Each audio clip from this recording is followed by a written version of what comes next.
আসসালামু আলাইকুম প্রিয় দর্শক, আজ সকালে ঘুম থেকে ওঠার পরই আমার খুব প্রিয় এবং সিনিয়র একজন সাংবাদিক আমাকে ফোন করলেন এবং তিনি বললেন যে আমি জানি কি না যে মুক্তিযোদ্ধার সংজ্ঞায় একটা পরিবর্তন আনা হয়েছে। এবং তিনি এটাও বললেন যে বঙ্গবন্ধু শেখ মুজিবুর রহমান, তাজউদ্দিন আহমেদ, সৈয়দ নজরুল ইসলাম এরা নাকি আর মুক্তিযোদ্ধা থাকছেন না, সহযোগী মুক্তিযোদ্ধা হয়ে যাচ্ছেন। তো কথাটা শুনে আমার কাছে আমি একটু বিস্মিত হলাম যে এটি কীভাবে সম্ভব। আমার কাছে প্রথম যেটা মনে হলো যে বঙ্গবন্ধু অথবা তাজউদ্দিন আহমেদ কিংবা সৈয়দ নজরুল ইসলাম এদেরকে আপনি মুক্তিযোদ্ধার নামে অভিহিত করবেন কি করবেন না, সে আলোচনার পূর্বে আমার প্রশ্ন হচ্ছে এই ডেফিনেশন চেঞ্জ করাটা এই মুহূর্তে জরুরি কেন? ওনারা মনে করেন না, আমি তো অনেক শুনেছি এই উপদেশটা যখন নাহিদ ইসলাম ছিলেন উনি স্পষ্ট বলেছেন উনি বঙ্গবন্ধুকে জাতির পিতা মানেন না। এটা ওনার ইচ্ছা, উনি নাও মানতে পারেন। আমাদের সংবিধান মানতে হয়, তো ওনার বিরুদ্ধে সংবিধান বিরুদ্ধে কোনো মামলা তো হয়নি। আরেক উপদেষ্টা মাহফুজ আলম শপথ নেওয়ার 10 মিনিটের মধ্যে বললেন যে বঙ্গভবন থেকে বঙ্গবন্ধুর ছবি নামাতে হবে, ওইটাও সংবিধান বিরোধী কাজ, উনি করলেন। আমাদের এখানে যারা সংবিধানের রক্ষক হিসেবে যারা আছেন, আমরা জানি সংবিধানের রক্ষক হলো আদালত, supreme court, high court, supreme court, হলো সংবিধানের রক্ষক।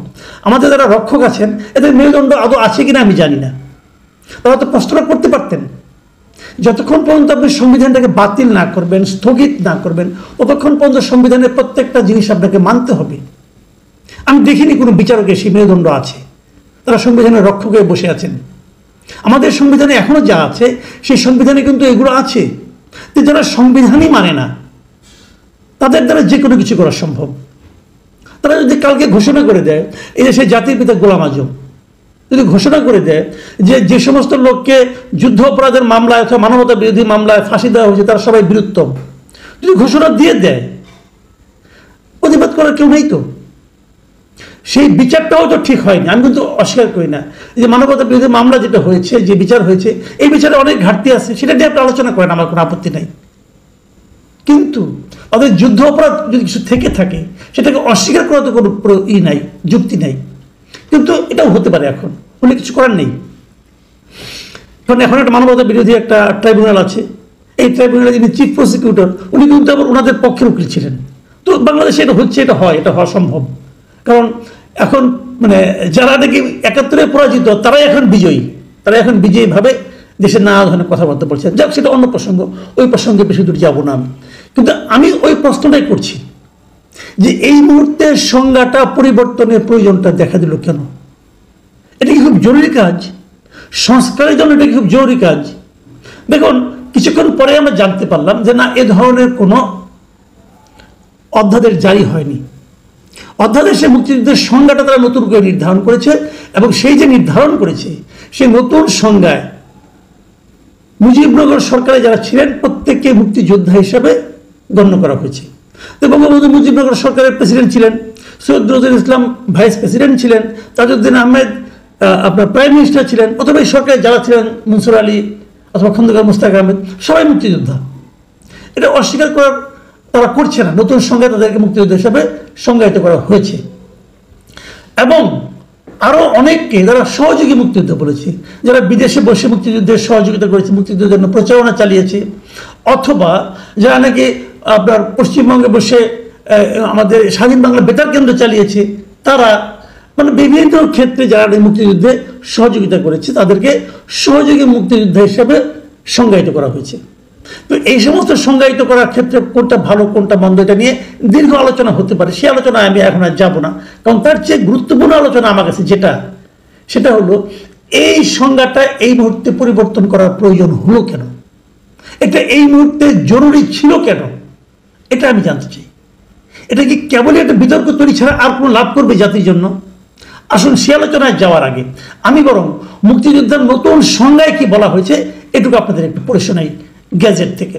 সেখানে বলা হয়েছে যে 1971 সালের 26শে মার্চ থেকে 16 ডিসেম্বর পর্যন্ত যারা দেশের ভেতরে যুদ্ধের প্রস্তুতি ও প্রশিক্ষণ গ্রহণ করেছেন এবং যেসব ব্যক্তি মুক্তিযুদ্ধে অংশগ্রহণের লক্ষ্যে বাংলাদেশের সীমানা অতিক্রম করে ভারতের বিভিন্ন ক্যাম্পে তাদের নাম অন্তর্ভুক্ত করেছেন এবং বাংলাদেশের মহান স্বাধীনতা অর্জনের লক্ষ্যে পাকিস্তানের বিরুদ্ধে যুদ্ধে লিপ্ত হয়ে হানাদার ও দখলদার পাকিস্তানি সশস্ত্র বাহিনী ও তাদের এদেশীয় সহযোগী রাজাকার, আল বদর, আল শামস, তৎকালীন মুসলিম লীগ, জামাতে ইসলাম, হ্যাঁ ভুল শুনেন নাই, জামাতে ইসলাম, নিজামে ইসলাম এবং দালাল ও শান্তি কমিটির বিরুদ্ধে মুক্তিযুদ্ধে সক্রিয় অংশগ্রহণ করেছেন।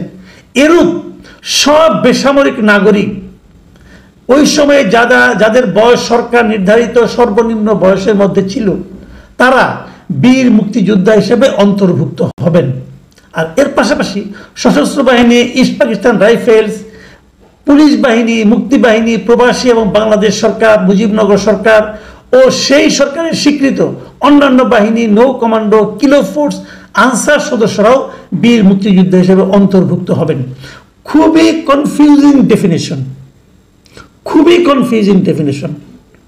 এটার মধ্যে অনেকেই বেরিয়ে যাবেন, অনেকেই ঢুকে পড়বেন, যে সেটা নিয়ে তারা ভাববেন। আমি এখানে গেলে দুটো জিনিস ধরেছি। একটা হলো যে তারা যুদ্ধ করেছে কার বিরুদ্ধে?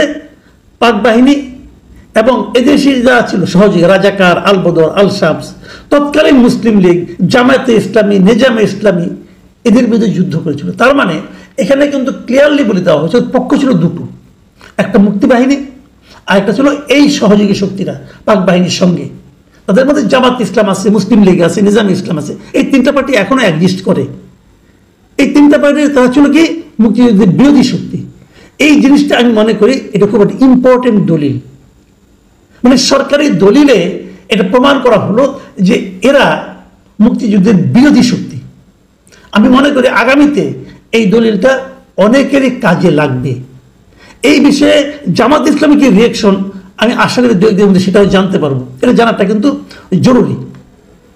আবার আরেক জায়গায় বলা হয়েছে যে তারা মুক্তিযুদ্ধকে সংজ্ঞায়িত করছে।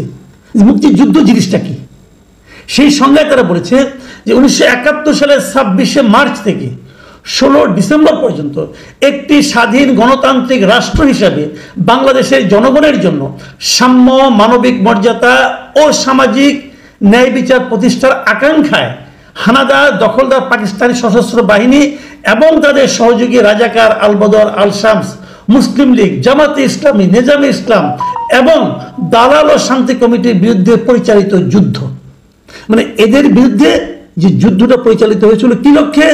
যে জনগণের জন্য সাম্য, মানবিক মর্যাদা ও সামাজিক ন্যায় বিচার প্রতিষ্ঠার আকাঙ্ক্ষায় তাদেরকে মুক্তিযুদ্ধ বলা যাবে। এই যে লক্ষ্যগুলি বলা হয়েছে, জনগণের জন্য সাম্য, মানবিক মর্যাদা, সামাজিক ন্যায় বিচার প্রতিষ্ঠার আকাঙ্ক্ষা, ভাই এটা কোথায় পাইলেন? এই অন্তর্বর্তী সরকারের কাছে আমার প্রশ্ন, এটা আপনি কোথায় পাইলেন? ওই সময় যারা মুক্তিযুদ্ধ করেছেন তারা কি এই সাম্য, মানবিক মর্যাদা ও সামাজিক